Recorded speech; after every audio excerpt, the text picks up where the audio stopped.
줄이고 목이 마르니 성령의 기름 부으소서. 의에 줄이고 목이 마르니 내 잔을 채워 주소서.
영주를 죄인은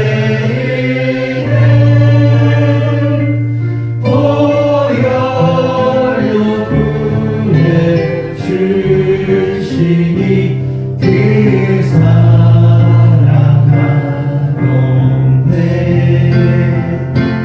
내 죄를 씻기 위하여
되는 줄 알았습니다. 근데 살아보니 아니라는 것을 깨닫습니다. 우리가 하나님을 떠나서는 참 안식을 얻을 수 없죠. 그런데도 교만하여서 내 마음대로 살겠다고 그리 살았습니다. 세상에서 상처받고 아픔을 경험하고 나니 우리가 돌아갈 곳이 하늘 아버지의 품이라는 것을 다시 한번 깨닫게 됩니다. 근데 우리가 다시 하나님 앞에 돌아갈 때는 이제는 교만한 마음을 버려야 합니다. 이제는 두 손 들고 하나님 항복합니다. 받아주십시오. 하나님의 사랑을 내가 외면했으나 이 세상에 주어 같은 이가 없습니다. 나를 위해 피 흘려주시니 감사합니다. 나를 위해 내 죄를 대신해서 십자가에 죽으시니 감사합니다. 그가 부활이 되셔서 부활의 첫 열매가 되셨습니다. 예수 그리스도를 믿음으로 우리에게 영원한 생명을 허락해 주셨습니다. 주여 이 시간 우리 완악한 마음에 회개할 마음을 허락해 주십시오. 회개의 영을 부어주셔서 나의 잘못을 보게 하시고 내 죄악을 보게 하시고 아버지 하나님 이제 주님 앞에 돌아갑니다. 주님만 섬기는 자가 되겠습니다. 고백하는 시간 갖도록 하겠습니다. 우리의 죄를 주님 앞에 내려놓읍시다. 함께 고백하도록 하죠. 기도하시겠습니다.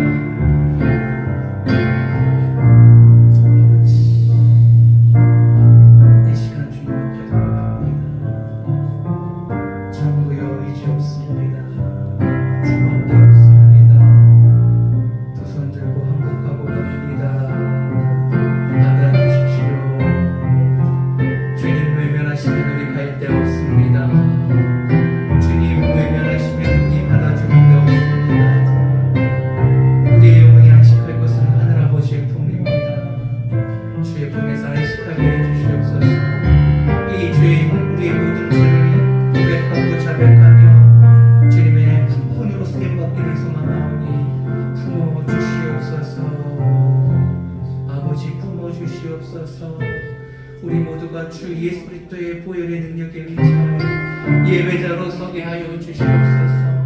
하나님의 신실하심과 온전하심이 우리의 삶 가운데 일어날 수 있도록 이 시간 성령의 역사사 우리의 마음을 붙잡아 주시옵소서. 마음을 붙잡아 주시옵소서. 아버지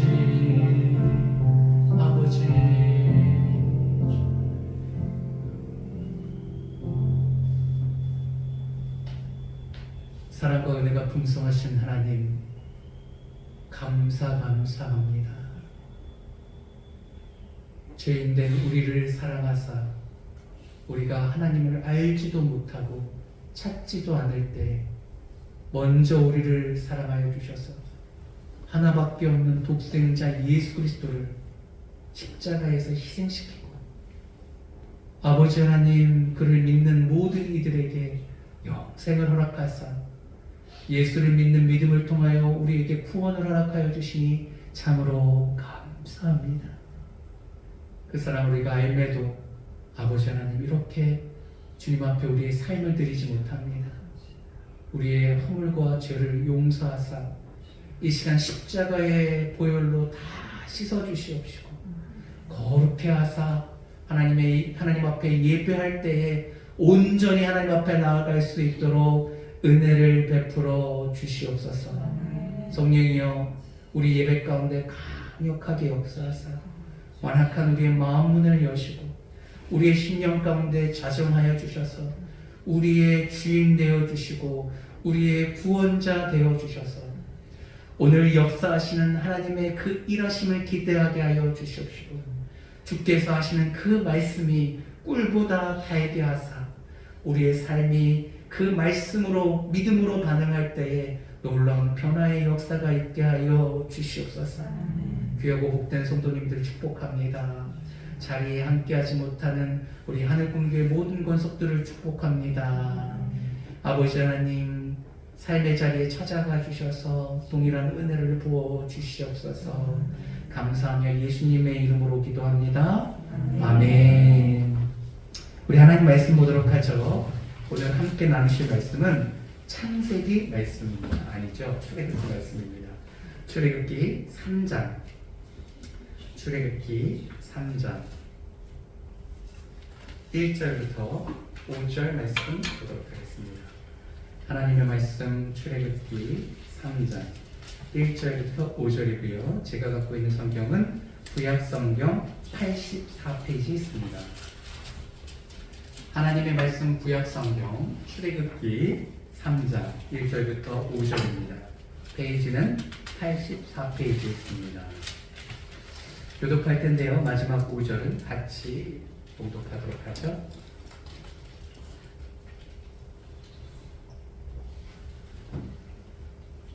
1절부터 5절 말씀 교독합니다. 모세가 그의 장인 미디안 제사장 이드로의 양떼를 치더니 그때를 광야 서쪽으로 인도하여 하나님의 산 호렙에 이르매 여호와의 사자가 떨기나무 가운데로부터 나오는 불꽃 안에서 그에게 나타나시니라. 그가 보니 떨기나무에 불이 붙었으나 그 떨기나무가 사라지지 아니하는지라. 이에 모세가 이르되 내가 돌이켜 가서 이 큰 광경을 보리라. 떨기나무가 어찌하여 타지 아니하는고 하니 그때에 여호와께서 그가 보려고 돌이켜 오는 것을 보신지라. 하나님이 떨기나무 가운데서 그를 불러 이르시되 모세야 모세야 하시매 그가 이르되 내가 여기 있나이다. 우리 5절 같이 읽어보죠.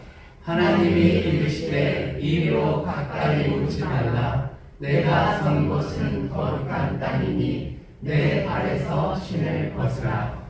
아멘. 오늘은 특별히 말씀을 전하기 전에 광고를 좀 먼저 전해보려고 합니다. 교회 소식 지난 한 주간에 있었던 일들을 함께 조금 나누고 싶습니다. 먼저 지난 주일에 새로운 친구들이 왔습니다. 왼쪽이 언니 엄소윤 4학년이고요. 초등학교. 오른쪽이 엄소민 2학년 자매고요. 소민이가 성은이랑 같은 친구예요. 맨날 학교 끝나고 놀이터에서 놀고 있는 친구인데 지난주에 어머니께서 우리 애들 교회 보내도 되냐 그래서 당연히 환영하죠. 아버지가 교회 가는 거 싫어하는데 출장 중이라 보내겠다. 자주는 못 보내고 이따금씩 보내도 되냐 괜찮다 해서 한 주 오게 되었는데 너무나도 재밌어서 일주일 동안 계속 교회 가기를 기다리다가 오늘도 이렇게 함께 오게 되었습니다. 이따금씩 오기로 시작했는데 지금 분위기는 계속 올 것 같습니다. 그리고 오늘은 우리 정규현 집사님 첫째 딸 우리 정유나가 교회에 오게 되었습니다. 우리 주일학교가 날로 부흥하고 있습니다. 제가 어린 수만큼이나 아이들 수도 이렇게 많았으면 좋겠다라고 생각해서 예로 들었죠. 우리 성도가 어른이 50이 되면 어린 아이도 50이 돼서 100명을 만들겠다. 금방 100명 될 것 같지 않습니까? 네. 우리가 지금 아이들이 이렇게 막 부흥하고 있어서 북적북적합니다. 그리고 오늘은 우리 연서랑 현모가 못 왔어요. 확진자하고 같이 식사를 해가지고 테스트를 하고 좀 기다려야 보여야 된다고 해서 오늘 예배를 못 드렸습니다. 기도 부탁드리겠습니다. 그리고 월요일 날은 우리 단톡방에 올렸었죠. 우리 영상으로 신방 예배를 드렸습니다. 우리 조용현 이 집사님 저는 생각도 못했는데 저를 좀 글로벌한 목회를 할 수 있도록 이렇게 영상 좀 어색하긴 했지만 그래도 나름 큰 은혜가 있었습니다. 식사도 했고 교제도 했고 그랬습니다. 우리 계속해서 적응하는데 여러 가지로 어려우신 것 같은데요. 애들도 그렇고요. 생각날 때마다 기도 부탁드리겠습니다. 우리 수요일은 예배가 없었고요. 목요일은 파라솔 전도, 우리 음악 전도를 하는데요. 인원이 조금 많아 보이지 않습니까? 네. 처음으로 5명이서 전도를 했고요. 더 놀라운 건 우리 정규현 집사님 나오셔서 이렇게 함께 참여했습니다. 박수 한번 해주세요. 제가 조금 큰 교회에서 사역을 하면서 전도팀장도 해보고 나름 열심히 해봤는데 형제님하고 전도해본 기억은 별로 없어요. 큰 교회도 다들 자매님, 집사님, 권사님, 전도팀, 특공대 하면 다 자매님이시지 형제님들하고 전도해본 적이 거의 없는데 아주 특별한 경험이었습니다. 그래서 5분이나 나와서 이렇게 같이 하는데요. 이제 큰 교회 목사 된 느낌이었었어요. 너무 뿌듯하고 자랑스럽고 또 마침 친구 동기 목사님이 우리 교회 확장했다고 해서 본다고 해서 이렇게 오셨는데 우리 전도특공대 하시는 이렇게 인사도 시켜드리고 해서 굉장히 뿌듯한 시간이었습니다. 일단 2시부터 4시 하고 있는데요. 많은 분들 참여해 주시고요. 2시간 다 참여하시지 않아도 되고요. 시간 되는 대로 잠깐 오셔서 뚜띠 두르고 서 있기만 해도 사람들이 이렇게 쳐다봅니다. 우리 하늘꿈교회가 전도하는 교회, 야성이 있어서 도전하는 교회로 인식이 이 지역에 딱 바뀌었으면 좋겠습니다. 하늘꿈교회 거기는 전도하는 자리여서 다른 교회가 감이 못 오고 이게 영적인 주도권도 있거든요. 기세 싸움입니다. 이양 부흥할 거 우리 교회가 부흥해야 되지 않겠습니까? 하나님께서는 영혼 구원하는 것을 가장 기뻐하십니다. 그리고 금요일 날은 또 예배 후에 교제 시간이 되었습니다. 제가 톡에서 올린 것처럼 10명이 넘을 것 같다라고 예상을 했고 문난하게 넘었습니다. 무려 12명이 왔습니다. 제가 목회하면서 처음 수요일도 그렇고 금요일도 그렇고 마의 9자리라고 하죠. 9명을 넘어본 적이 없었는데 하나님의 은혜로 12명이 나오셨고 이 중에 반은 외국분이세요. 젊은 세대들이 모여서 함께 찬양하고 했습니다. 그 중에서 저 뒤에 있는 제일 뒤에 있는 검은색 옷 입은 형제님은요 교회 안 다니시는 분이래요. 우리 정규현 집사님 의 직원분 중에 한 분 교회 다니시는 분을 이렇게 주일날 금요일날 예배 드리면서 들었고 그분이 이렇게 전도해서 오셨어요. 예배 드리자고. 그래서 실은 신앙생활 하시는 분 줄 알고 제가 조금 설교 만약에 알았으면 조금 같은 본문이라도 쉽게 얘기했을 텐데 조금 어렵거든요. 그래서 이해가 잘 안 돼서 도대체 어떤 마음으로 데리고 오셨냐 이렇게 가자고 초대했냐 물어봤더니 이렇게 얘기하시더라고요. 그 전주에 오셨거든요. 한 3주째 참석을 하셨는데 지난주 금요일 말씀을 듣고 그렇게 결정했다 하더라고요. 내 안에 역사하시는 이의 역사를 따라 사도 바울이 수고한다는 거였는데 성령님이 그렇게 말씀하셔서 전도했다는 얘기 듣고 큰 충격을 제가 받았습니다. 한 주간에 이렇게 광고를 돌아볼만 했죠. 많은 일들이 있었습니다. 다시 본문으로 돌아와서 오늘의 출애굽기 말씀을 보도록 하겠습니다. 출애굽기 3장 1절부터 5절 말씀을 본문으로 해서 함께 말씀을 나누려고 합니다. 하나님은 우리를 부르십니다. 하나님은 우리를 부르십니다. 라는 제목으로 함께 말씀을 나누려고 합니다. 하나님이 우리를 찾아오는 시간은 우리가 외로워하고 있는 시간입니다. 하나님은 우리가 고독하고 외로울 때 우리를 찾아오셔서 우리를 부르십니다. 하나님은 의외로 우리가 부유할 때보다 곤고할 때 우리를 찾아오십니다. 우리가 성공해서 잘 나갈 때보다 실패해서 낙심하고 있을 때 우리를 찾아오셔서 우리에게 자신의 목소리를 들려주십니다. 하나님은 우리가 건강해서 하나님이 필요 없을 때가 아니라 육신적으로 아프고 고달파서 심히 지쳐있을 때 우리를 찾아오십니다. 광야는 굉장히 조용한 곳입니다. 광야는 굉장히 고독한 사람들이 사는 곳입니다. 세상으로부터 밀려나서 도망왔거나 자신의 거처할 자리가 없어서 사는 곳이 광야입니다. 제가 가봤지만 그것은 매우 고요합니다. 고요하다 못해 적막한 곳입니다. 외로운 곳입니다. 고독한 곳입니다. 그렇기 때문에 광야에 있을 때 하나님은 사람들을 찾아오셔서 자신의 음성을 들려주십니다. 조용하기 때문에 그렇죠. 고독하기 때문에 그렇죠. 그래서 성경에 보면 많은 사람들이 광야에서 하나님을 만나게 됩니다. 야곱이 형님과 불화 가운데 생명의 위협을 느끼고 도망가게 됩니다. 광야에서 돌을 베개 삼아 잤을 때에 하나님께서 그를 찾아오셔서 만나주십니다. 오늘의 본문도 광야에 있는 모세를 찾아오셔서 만나주시는 장면입니다. 하나님과 모세가 만나는 광경을 통해서 우리가 하나님을 만날 때 어떻게 반응해야 되는지 말씀을 통해서 확인해 보려고 합니다. 오늘의 본문은 출애굽기죠. 말 그대로 애굽에서 탈출하는 엑소도스, 탈출의 이야기입니다. 탈출함에 있어서 모세의 이야기로 시작하죠. 모세의 일생은 3단계로 흔히 나뉩니다. 왜냐하면 아주 큰 중간중간에 어떤 기점으로 변화가 있기 때문에 그렇죠. 처음에 40년은 히브리인으로 태어나지만 우여곡절 끝에 바로의 아들로서 양자가 되어서 애굽의 문화와 그런 모든 것을 누리면서 왕자로서 40년을 살게 됩니다.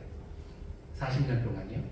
그리고 나머지 중간에 2단계 40년은 또 광야로 도망 나와서 사람을 죽이고 도망 나와서 광야에서 40년을 살아가게 됩니다. 나이가 80세가 되죠. 80세가 되어서 하나님께서 그를 부르십니다. 다시 애굽으로 돌아가라고 말이죠. 자신이 도망쳐 나온 애굽으로 돌아가서 그곳에서 너희 민족들을 불러내라는 겁니다. 왜냐하면 그들의 신음을 내가 들었고 그들의 고통을 눈으로 봤고 그들의 어려움을 내가 알았다.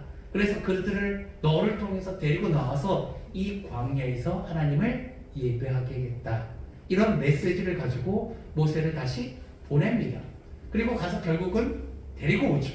그게 80세부터 120세 광야에서 죽기까지의 마지막 40년입니다. 그래서 아주 절묘하게 40년 애굽에서 40년, 광야에서 40년, 혼자 살아갔던 40년, 그리고 다시 애굽에 들어가서 이스라엘 백성을 데리고 나와서 광야에서 떠돌았던 40년에서 120세까지의 삶의 구분을 짓게 되죠. 그 중에서 오늘 본문은 80세에 하나님을 만나는 장면입니다. 우리 1절 한번 읽어보도록 하죠. 1절 다시 읽습니다. 시작. 모세가 그의 장인 미디안 제사장 이드로의 양떼를 치더니 그 떼를 광야 서쪽으로 인도하여 하나님의 산 호렙에 이르매 40세에 도망 나와서 광야에 떠돌다가 미디안 제사장이었던 이드로를 만나게 됩니다. 이방 제사장이죠. 근데 그에게 양이 있었습니다. 그의 딸과 결혼을 하고 자녀를 낳고 양떼를 칩니다. 양의 주인은 누굽니까? 제사장. 자기는 그냥 일꾼으로 그냥 가정을 꾸리는 홀몸으로 와가지고 그냥 이 장인의 양을 치는 그런 사람이었습니다. 그런데 하나님께서 인도하사 하나님의 산 호렙에 이르게 됩니다. 이 호렙산을 우리는 신의 산이라고 부르는 산입니다. 왜 신의 산에서 십계명을 받는지 아십니까? 하나님께서 이곳에서 너희를 예배하겠다 약속을 하셨거든요. 그러니까 데려온 것이 이 산으로 다시 데려오는 거예요, 결국은. 그렇죠? 그래서 이 산에서 십계명을 받게 되는 것이 그런 이유입니다. 하나님께서 그에게 이 호렙산에서 놀라운 사명을 허락해 주십니다. 만남의 이 광경을 조금 더 구체적으로 보도록 하죠. 그럼 이렇게 하나님을 만날 때 과연 모세는 어떻게 반응하였고 우리가 하나님을 만나려면 어떻게 해야 되는지 하나씩 세 가지로 나눠서 보도록 하죠. 첫 번째, 절대 나를 포기하시지 않으시는 하나님을 바라봐야 됩니다. 우리 2절과 3절 말씀 읽어보도록 합니다. 시작. 여호와의 사자가 떨기나무 가운데로부터 나오는 불꽃 안에서 그에게 나타나시니라. 그가 보니 떨기나무에 불이 붙었으나 그 떨기나무가 사라지지 아니하는지라. 3절이요. 이에 모세가 이르되 내가 돌이켜 가서 이 큰 광경을 보리라. 떨기나무가 어찌하여 타지 아니하는고 하니 그때 하나님은 형체가 없다라고 했습니다. 형체가 없기 때문에 그림자도 없습니다. 사람이 볼 수 없는 영적인 존재죠. 그렇기 때문에 사람들이 볼 수 있게 어떤 현상 가운데 나타나십니다. 근데 그 현상이 하나님은 아니시죠. 그래서 하나님은 사람들에게 나타났을 때마다 서로 다른 모양으로 나타나십니다. 근데 모세에게는 어떤 현상으로 나타나냐면 나무 가운데 불이 붙었는데 이 나무는 타지 않아요. 신기한 광경이죠. 떨기나무, 덤불 같은 떨기나무 이렇게 쳐다보면 덤불 중에 하나라고 해요. 이렇게 가지가 굵고 높고 그런 것이 아니라 이렇게 키가 작고 가지가 그냥 얇고 많고 나뭇잎도 작은 그런 떨기나무, 광야의 어떤 숲 같은 풀 같은 이런데 하나님이 사자가 임했는데 불빛으로 불이 타는 거예요. 그런데 나무가 그슬리지 않아요. 너무 신기한 광경이죠. 그래서 모세가 하나님께 그곳을 바라보게 됩니다. 2절, 3절 보면 내가 돌이켜 가서 이 큰 광경을 보리라 말씀하십니다. 하나님께서 모세를 이렇게 찾아오셔서 그에게 말씀을 건네는 것은 굉장히 특이한 경우입니다. 모세는 자신의 민족을 학대하는 애굽 사람을 보고 화가 나서 애굽 사람을 쳤는데 죽었습니다. 그것을 시신을 숨기고 그렇게 그냥 아무렇지도 않은 듯 살려고 했으나 그 광경을 본 히브리인이 있었단 말이죠. 자신의 민족이. 같은 민족끼리 싸우니까 어떻게 너희끼리 서로 싸우냐라고 했을 때 어떤 사람이 나도 죽이려고 하냐? 라고 했더니 깜짝 놀라게 되죠. 아무도 자기의 그 살인의 광경을 못 봤을 거라고 생각했는데 본 사람이 있었던 것입니다. 겁이 나서 도망가게 되죠. 그래서 도망자의 삶을 살게 되었고 산지 무려 40년이 되었을 때입니다. 나이가 80세가 되었어요. 화려했던 왕자, 그 중에서도 애굽의 왕정이 얼마나 화려했겠습니까? 왕자의 삶을 살았는데 도망 나와서 처음에는 미련이 많았겠죠. 와, 내가 진짜 이렇게 광야에서 무명하게 살아야 되나? 떠돌이처럼 살아야 되나? 하지만 40년이 지났으면 이제 모든 것을 포기할 때가 되었죠. 아, 나는 이렇게 살다가 나이 늙어서 죽게 되는구나. 아무런 희망도 없고 소망도 없던 그 40세에 하나님께서 그를 찾아오십니다. 이 말씀인 즉슨 하나님께서 모세를 기억하시고 모세를 잊지 않았다는 것이죠. 모세는 어떤 사람이었냐면 나름 민족을 향한 꿈이 있었어요. 자신의 민족을 회복시키고자 하는 열망이 있었고 사랑하는 마음이 있었습니다. 출애굽기, 창세기를 보면 그냥 모세가 살인을 저질러서 도망갔다라고 생각할 수 있으나 하나님께서 그에게 부어준 믿음이 있습니다. 이것을 어떻게 알냐면 신약 시대에 와서 히브리서를 쓴 사람이 성경의 인물들을 믿음이라는 관점으로 재해석을 하는데 이 모세에게도 믿음이 있었다는 겁니다. 히브리서 11장 24절과 25절에 히브리 기자가 본 히브리 성경을 쓴 사람이 모세의 관점을 이렇게 해석합니다. 함께 읽어보도록 하죠. 함께 있습니다. 시작. 믿음으로 모세는 장성하여 바로의 공주의 아들이라 칭함받기를 거절하고 25절 도리어 하나님의 백성과 함께 고난받기를 잠시 죄악의 낯을 누리는 것보다 더 좋아하고 금요일날 하나님의 우리의 삶을 믿음으로 해석해야 된다는 말씀을 전했어요. 히브리서 기자는 자신의 삶이 아닌 모세의 삶을 이렇게 해석합니다.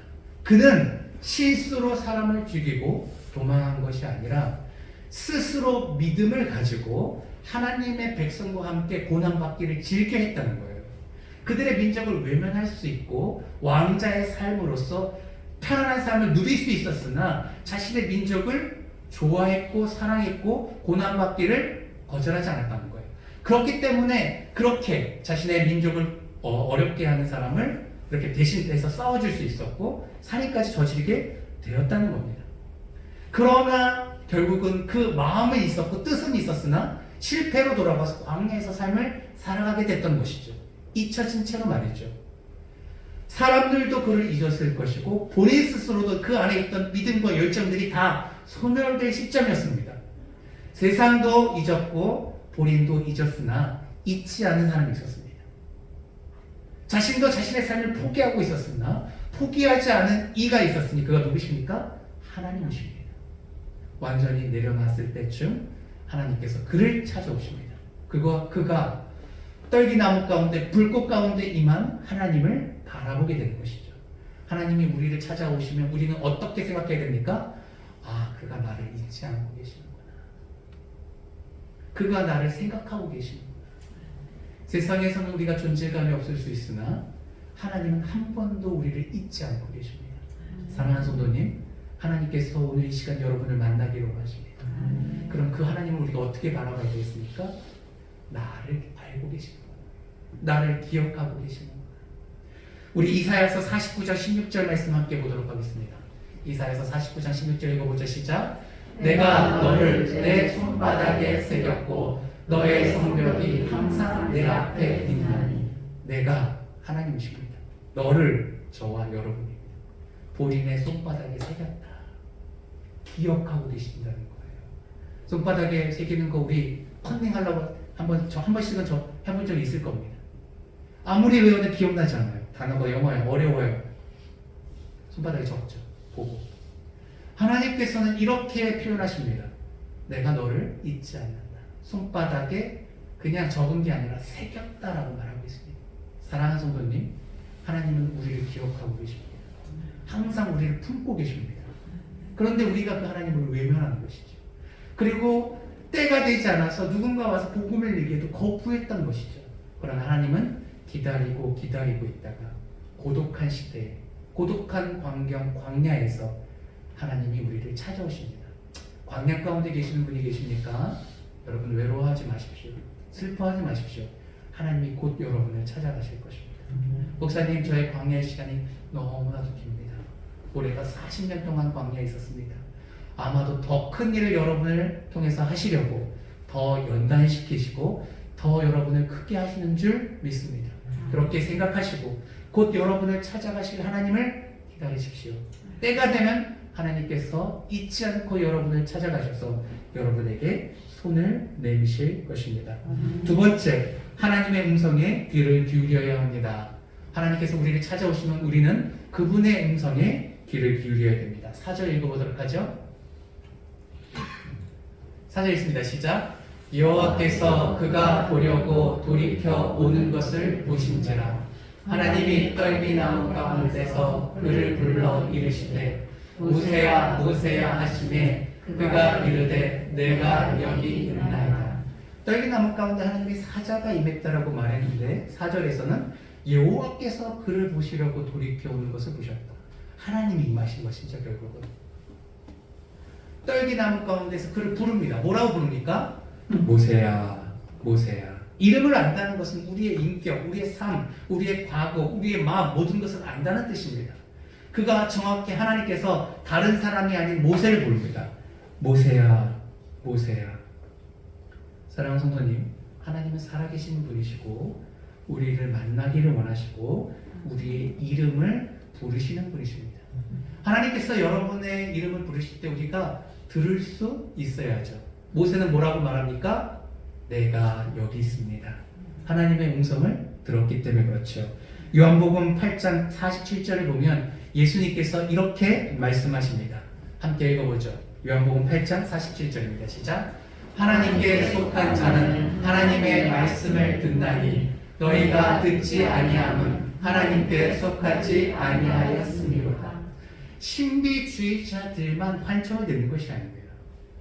성경에 쓰여있는 많은 성경의 인물들이 하나님의 음성을 들었습니다. 그리고 오늘도 하나님께서 우리에게 말씀합니다. 지훈아 지훈아 이렇게 이름을 부르십니다. 그럴 때 우리는 어떻게 반응해야 되겠습니까? 네 하나님, 제가 여기 있습니다. 한나가 아이를 갖지 못했어요. 그런데 하나님 앞에 하나님 아이를 갖게 하면 제가 하나님 앞에 드리겠습니다. 하나님께서 긍휼을 베푸셔서 태문을 여셔서 아이를 갖게 되었습니다. 그리고 실제로 그 아이가 젖을 뗄 때 이렇게 성전에 그 아이를 이렇게 드립니다. 그리고 선지자의 엘리 제사장 손에 의해서 이렇게 크게 되죠. 그리고 뭐 주말마다 이렇게 와가지고 밥도 먹고 옷도 입고 이렇게 갔겠죠. 어찌됐든 성전에서 어린 시절부터 잘하게 됩니다. 근데 어느 날 사무엘아 하는 소리가 들리는 거예요. 그래서 엘리 제사장이 부른 줄 알았어요. 네 제사장님? 그런데 나 너 안 불렀는데 사무엘아. 이것이 3번 반복해서 정말 안 부르셨어요? 그랬더니 엘리 제사장이 이렇게 말합니다. 하나님 제가 여기 있으니 말씀해 주십시오. 이렇게 대답하면 하나님께서 더 구체적으로 얘기할 것이다 라고 말씀해서 그렇게 합니다. 그 사건 이후로 하나님께서는 제사장 엘리에게 말씀하시는 것이 아니라 사무엘에게 얘기합니다. 그래서 그의 삶 동안 엄청난 하나님의 역사를 이루죠. 사울에게 기름 부어 왕도 세우고 다윗에게 기름 부어 왕도 세우고 하나님의 음성을 우리가 들을 수 있어야 됩니다. 제가 차인표씨 간증을 하나 들어본 게 있어서 여러분하고 나누고 싶어서 함께 시간이 처음부터는 아니고 중간부터 살짝 보도록 할게요. 시은아, 영상 좀 들어줄래? 우리 차인표씨의 영상 우리 부분만 한번 같이 보도록 하겠습니다. 그런데 안 들려주시더라고요. 그러던 2006년 어느 날 저희 아내 신하라 여사님께서 한국 컴패션의 홍보대사가 됐어요. 동인도의 콜카타 지방으로 아이들을 만나러 여행을 간다는 거예요. 그러다가 갑자기 무슨 일이 생기면서 피치 못할 사정 때문에 못 가게 되었습니다. 이미 자원봉사자들과 함께 컴패션 여행을 가기로 해놓고 저희 아내가 빠지는 바람에 저에게 대신 부탁을 했어요. 대신 가달라고. 가기 싫어서 막 이렇게 변명하고 하다가 결국 이제 끌려가듯이 가게 됐습니다. 가면서 컴패션 다른 자원봉사자들과 함께 이렇게 막 얼굴 섞이는 게 싫어갖고 저는 혼자 1등석을 타고 왔습니다. 봉사가면서 텅 빈 자리에 나 혼자 타고 왕처럼 갔습니다. 그런 강팍한 마음을 가지고 인도에 도착하고 또 버스를 갈아타고 한 서너 시간을 달려서 저 시골 교회 컴패션 프로젝트에 도착했습니다. 가는 도중에 저를 인솔해서 간 컴패션의 목사님, 서정인 목사님이 이런 부탁을 했어요. 차인표 씨, 인표 씨가 지금부터 만날 아이들은 이 세상에서 제일 가난하고 보잘것없는 아이들입니다. 이 아이들을 만나시면 아이들 좀 꼭 안아주십시오. 안아주시고 너희들은 귀한 존재다. 사랑받기 위해서 태어났다. 내가 너희들을 사랑한다. 라고 한마디만 좀 해주십시오. 그거는 충분히 할 수 있죠. 누구나. 나도 그렇게 해야 되겠다라고 생각을 했습니다. 교회 앞에 수백 명의 아이들이 저희를 반기려고 서 있었어요. 흰옷을 입긴 했는데 다 구겨지고 더러워진 흰옷이었습니다. 줄 앞에 있는 아이가 제가 다가가니까 한 6, 7살쯤 된 인도 남자아이인데 저한테 먼저 이렇게 손을 내밀었습니다. 저는 그 아이가 내민 손을 딱 맞잡았습니다. 제가 그 아이의 손을 딱 잡는 그 순간 예수님께서 제가 수십 년 동안 그 음성을 듣고 싶고 찾아 헤맸던 그 예수님께서 그 아이를 통해서 저에게 음성을 들려주시기 시작했습니다. 인표야, 잘 왔다. 내가 너를 여기서 기다리고 있었어. 이 아이 옆에서 너를 기다리고 있었어. 내가 너를 사랑한다. 너는 나의 사랑을 받기 위해서 이 세상에 태어났단다. 제가 이 아이를 만나면 해주려고 했던 그 말을 이 아이를 통해서 예수님께서 저에게 그대로 해주셨습니다. 저는 예수님을 찾아서 1등석을 타고 무대 위에서 헤매고 있는 동안에 예수님께서는 이 가난하고 보잘것없는 아이 옆에서 저를 기다리고 계셨습니다. 마음이 가난한 자는 복이 있나니 그가 천국을 여기까지 보도록 하겠습니다. 네. 실제로 차인표 씨가 하나님의 음성을 듣고 회심하게 된 계기가 되었고 그 후로 멋지게 삶을 살아가고 계시죠. 같은 남자지만 정말 멋있습니다. 하나님은 지금도 살아계시고 당신의 사람들을 부르십니다. 때로는 실제 음성으로 들려주기도 하시죠. 하나님의 음성은 또한 성령의 감동으로 우리에게 들려주십니다. 하나님의 말씀은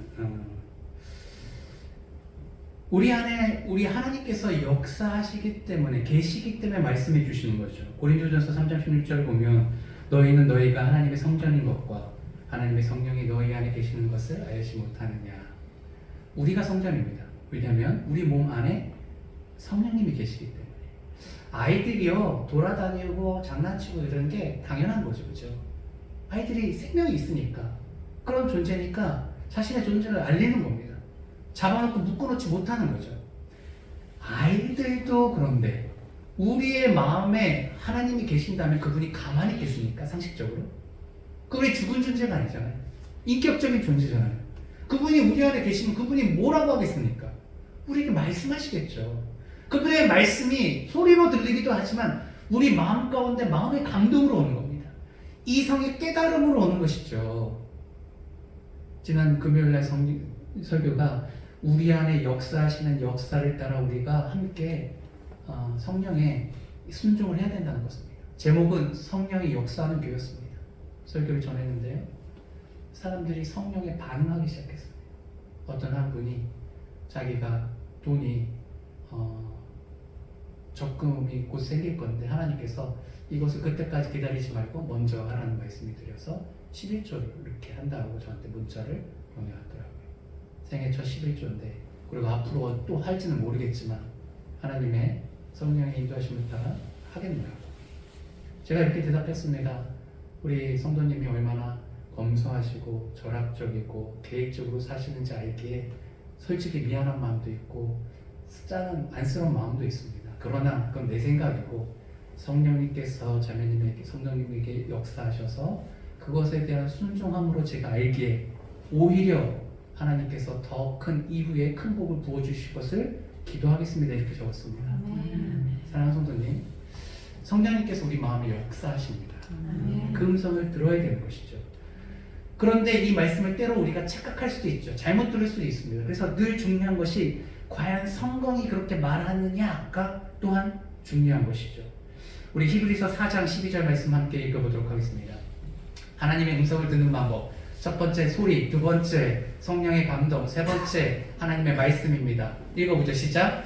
하나님의 말씀은 살아있고 활력이 있어 좌우의 날쌘 어떤 검보다도 예리하여 혼과 영과 및 관절과 골수를 찔러 쪼개기까지 하며 또 마음의 생각과 뜻을 판단하니.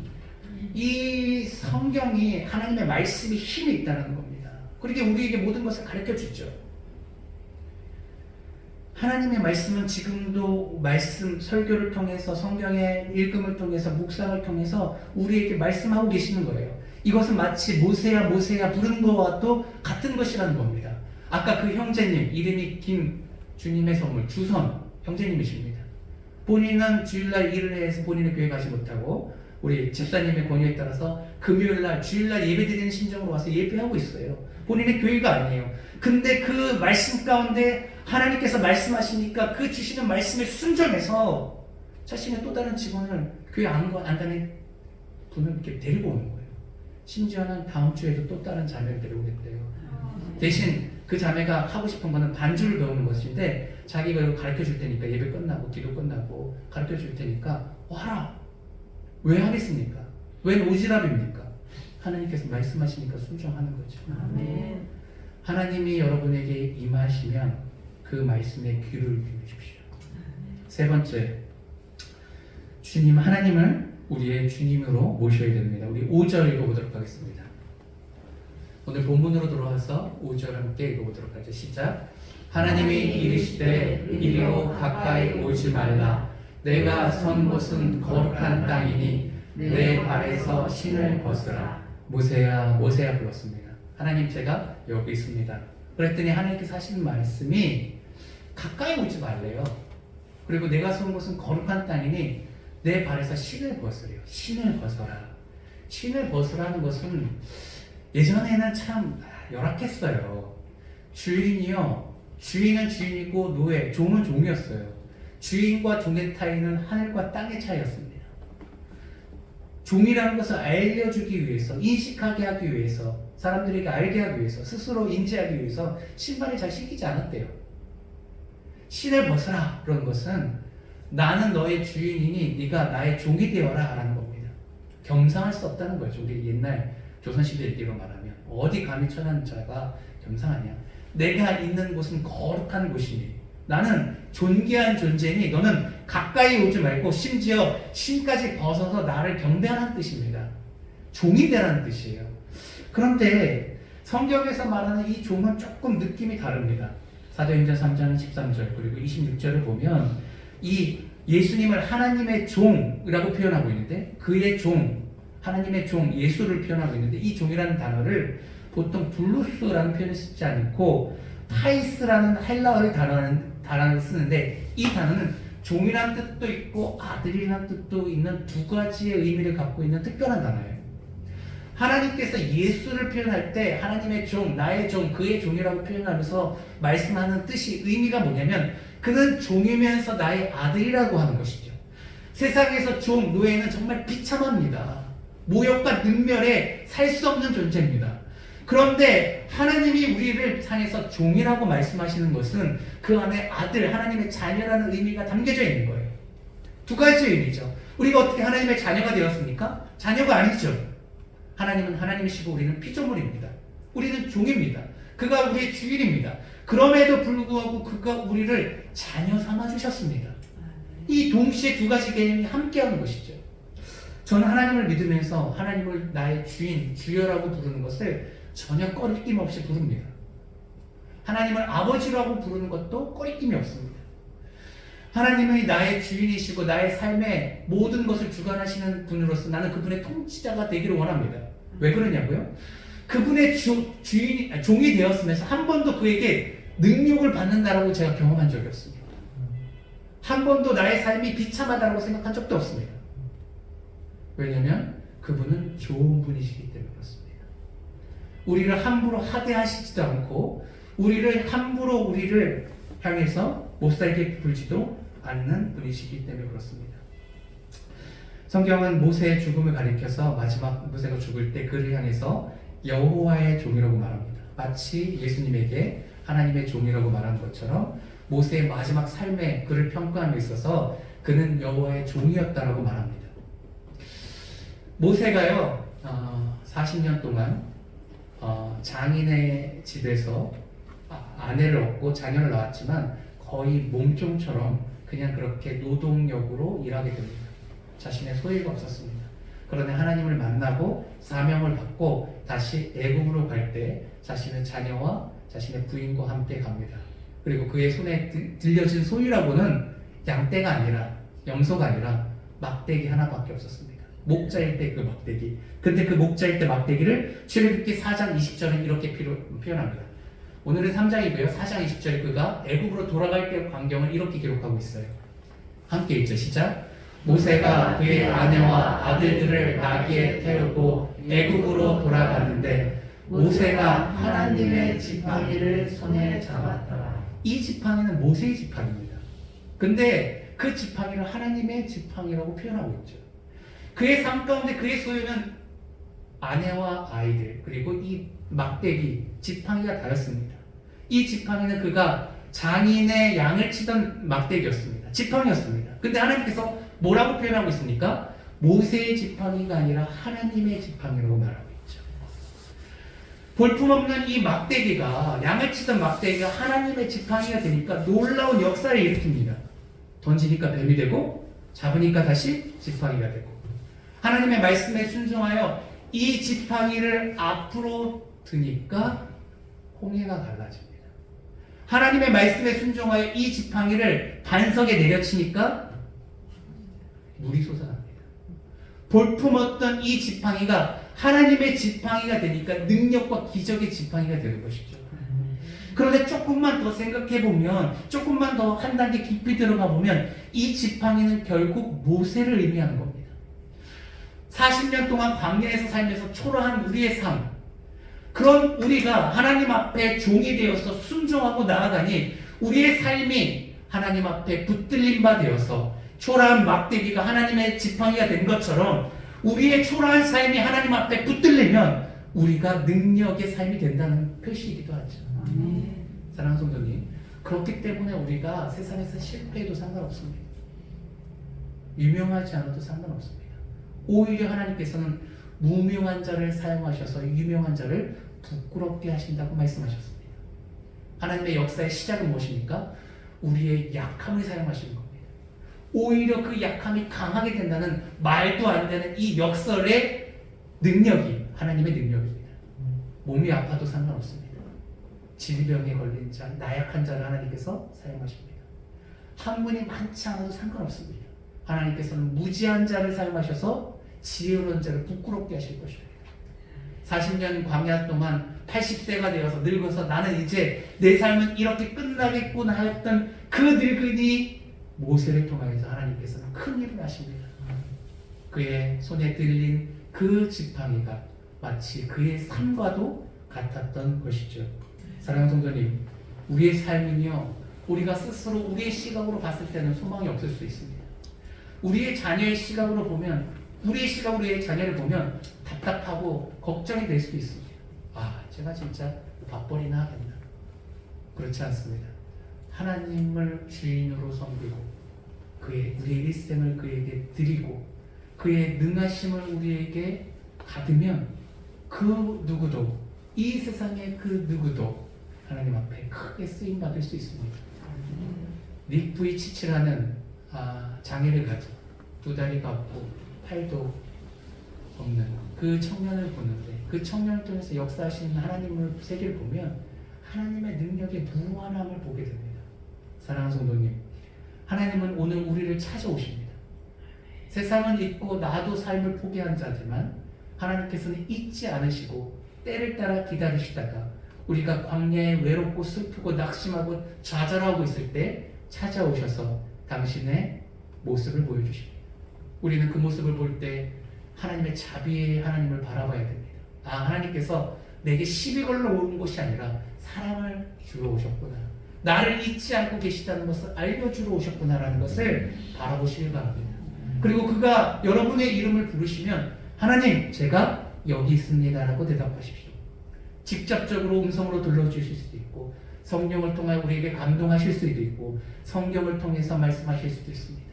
그 방법이 다양하지만 어찌됐든 살아서 역사하시는 하나님께서 여러분에게 말을 거시면 하나님, 제가 여기 있습니다. 말씀하십시오라고 대답하시길 바랍니다. 그러면 하나님께서 그 후로 사무엘에게 계속 역사하셨던 것처럼 모세에게 계속 역사했던 것처럼 여러분에게 계속 말을 건네실 것입니다. 그리고 그분이 이렇게 말합니다. 이곳은 거룩한 땅이니 내 신을 벗어라. 발에서 신을 벗어라. 하나님의 됨을 인정하라는 것이죠. 그에게 그 일을 주인으로 삼는 것을 두려워하지 마십시오. 그를 주인으로 삼는 것이 우리에게 유일한 것입니다. 우리는 이미 실패를 경험해 봤습니다. 내가 이 세상을 살아가는 것이 얼마나 험난한 것이 이미 알고 있습니다. 좌절을 경험했습니다. 우리는 내 마음을 나도 관리할 수 없는데 누구를, 우리 자녀를, 우리 배우자를, 부모님을 어떻게 변화시키겠습니까? 불가능한 일이죠. 그러나 나약한 내가 하나님 앞에 드려지면 그가 우리를 사용하사 우리를 복되게 하십니다. 목회를 하면 할수록 저의 꿈은 커져갑니다.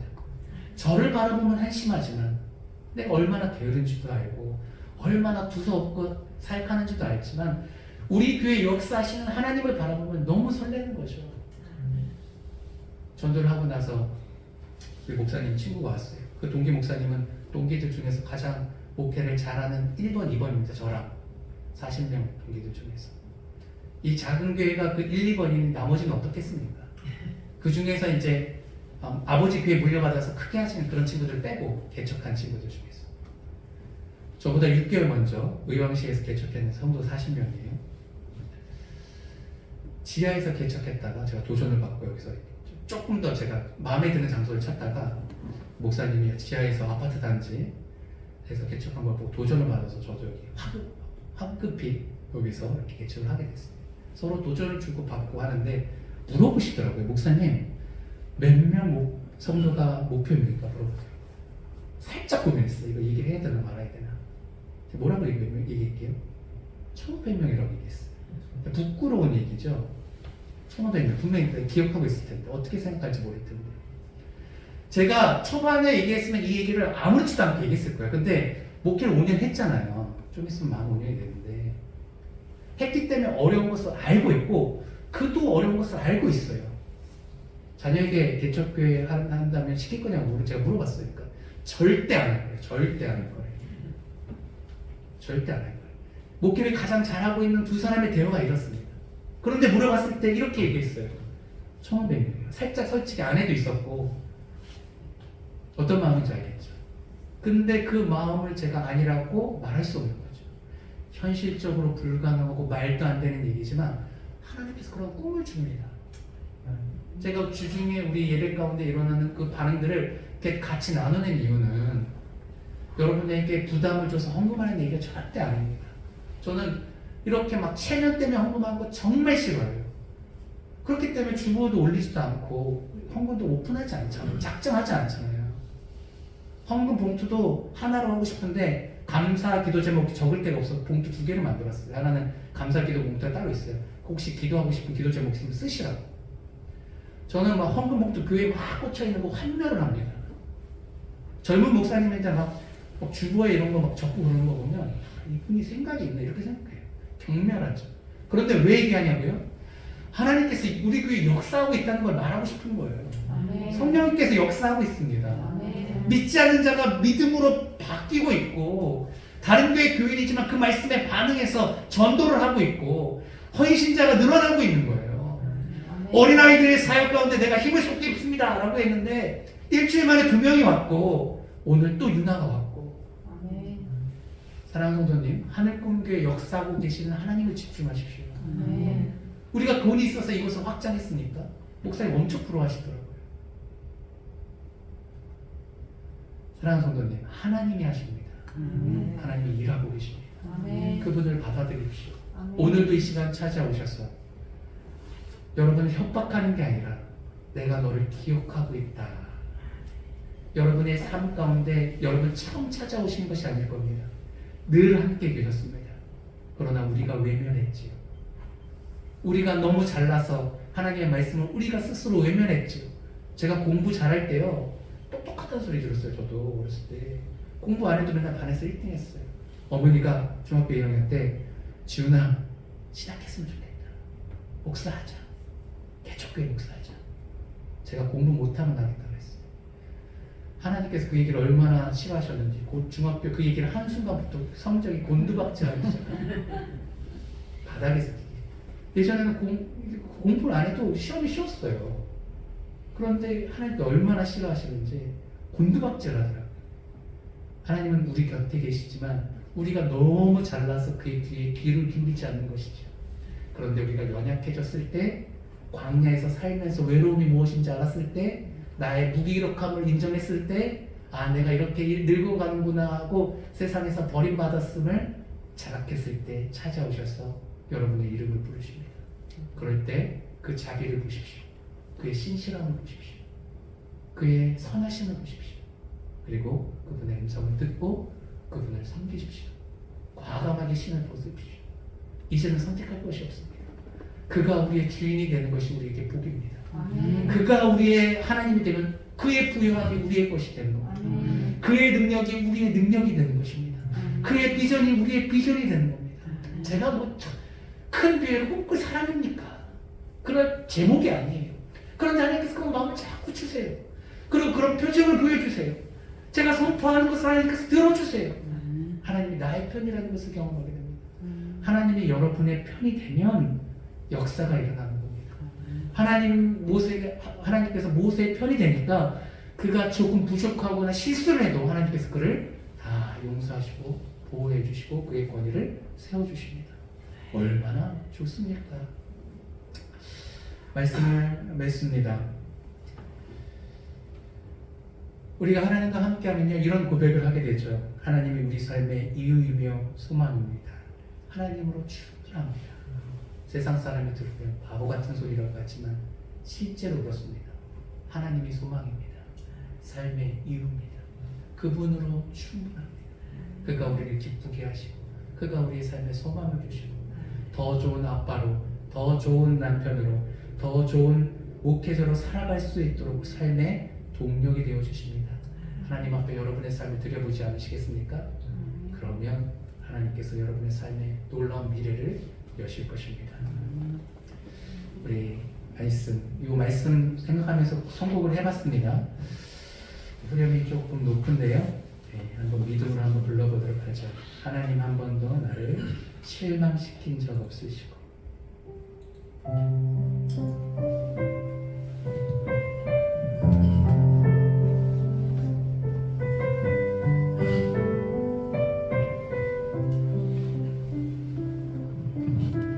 하나님 한 번도 나를 실망시킨 적 없으시고 언제나 공평과 은혜로 나를 지키셨네. 지나온 모든 세월들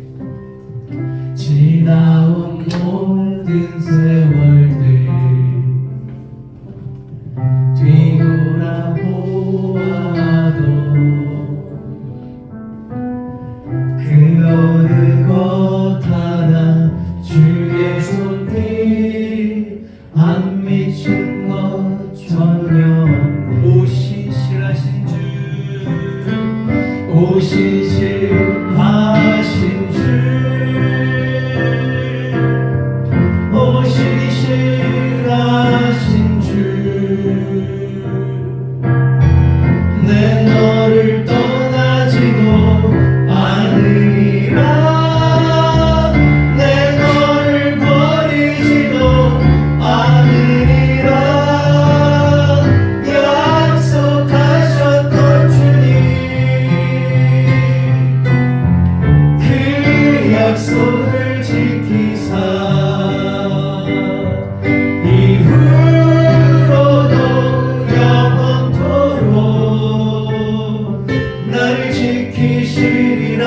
확신하네 신실하신 주 신실하신 주 신실하신 주 내 너를 떠나지도 않으리라 내 너를 버리지도 않으리라 약속하셨던 주님 그 약속을 지키사 이후로도 영원토록 나를 지키시리라 확신하네. 우리 말씀 생각하면서 기도하죠.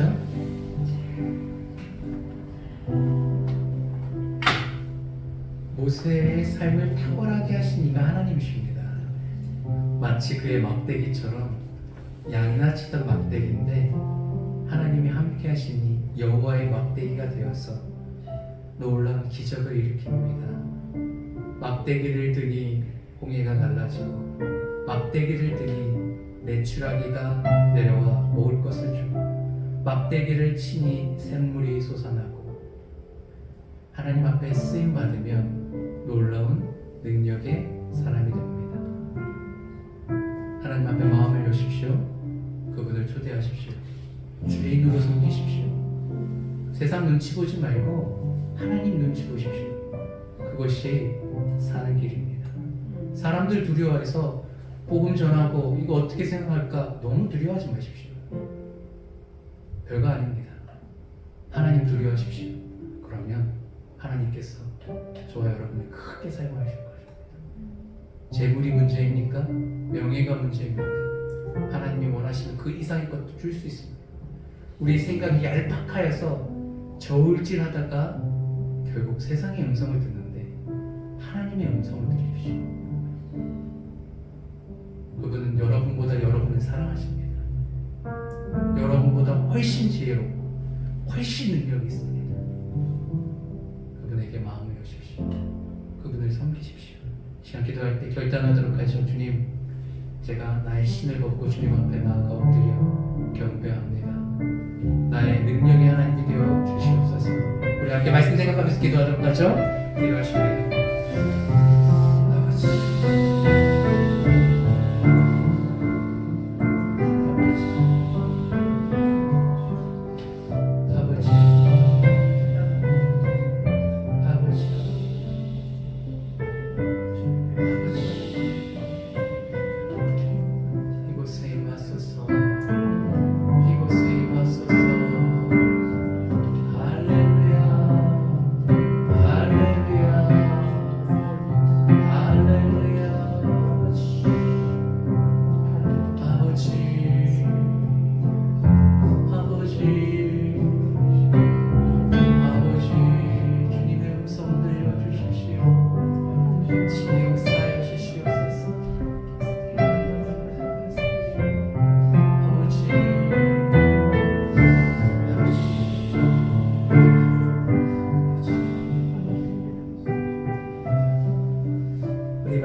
우리 교회를 위해서 기도하죠. 우리 특히 주일학교 학생들을 위해서 기도합시다. 엄마 없이 교회 나온다는 거 참 쉽지 않은 일이죠. 그런데 우리 엄소민, 엄소윤 우리 학생이 지금 이 2주 연속 나왔습니다. 우리 친구들이 잘 적응해서 믿음이 생기도록 우리 기도합시다.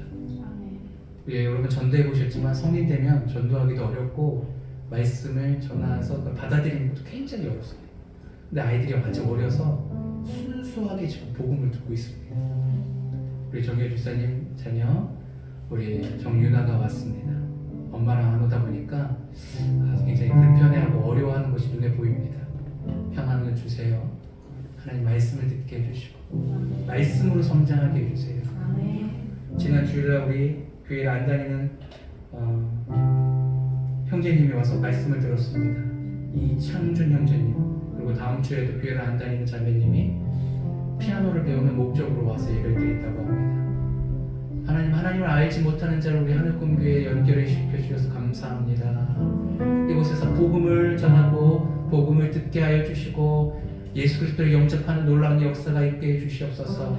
우리 하늘꿈교회 우리 아이들 그리고 청년의 세대 아버지 하나님 하나님의 말씀이 전파되어 생명의 역사가 있게 하여 주시옵소서. 교회를 위해서 함께 기도하도록 하죠. 기도하십니다.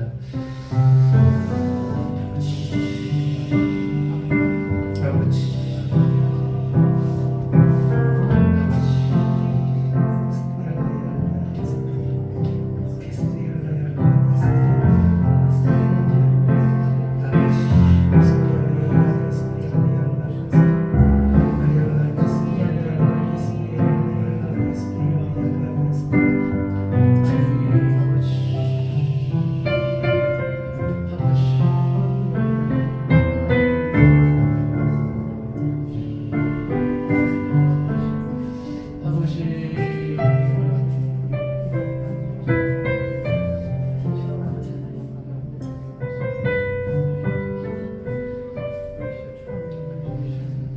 참으로 신실하신 분입니다. 한 번도 우리를 실망시킨 적이 없으십니다. 우리 날마다 하나님을 배반하나 하나님은 늘 한결같으셨습니다. 은혜로 자비로 긍휼로 우리를 대하십니다. 우리가 아무리 잘못했어도 그 주에 나와서 무릎 꿇고 주님 앞에 회개하고 돌이키면 외면하지 않고 언제나 받아주시는 정말 놀라운 은혜의 하나님이십니다. 날마다 회개하게 하여 주시고 날마다 주님의 말씀에 아버지 하나님 마음에 그 말씀을 마음에 비추어 몸부림치게 하여 주시옵소서. 작은 결단과 작은 선포에도 함께 하시는 하나님을 찬양합니다. 우리 하늘꿈교회 역사하셔서 귀한 영혼들 천하보다 귀한 영혼들 이렇게 계속 붙여주시니 참으로 감사합니다. 우리가 기도했던 대로 잘 섬기기를 원합니다.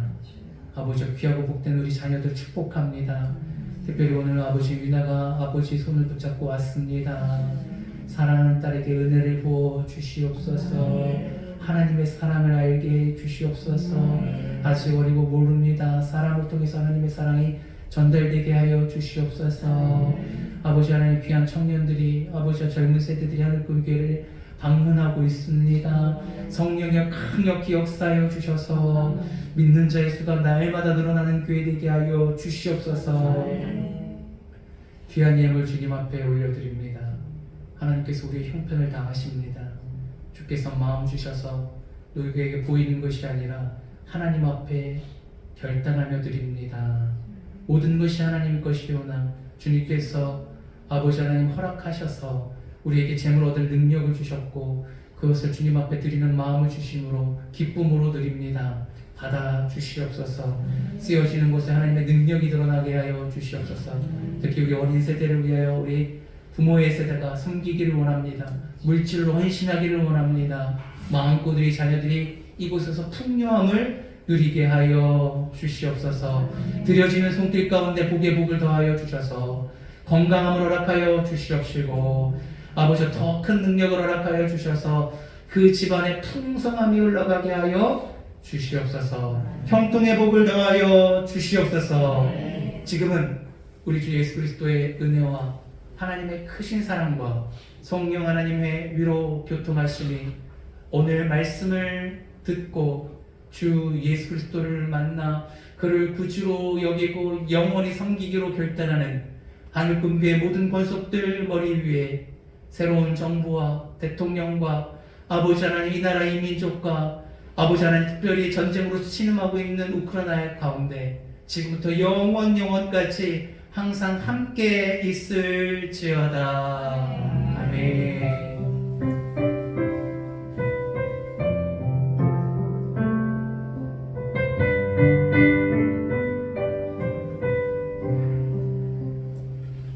우리 하나님께 영광의 박수 올려드리도록 하겠습니다. 감사합니다.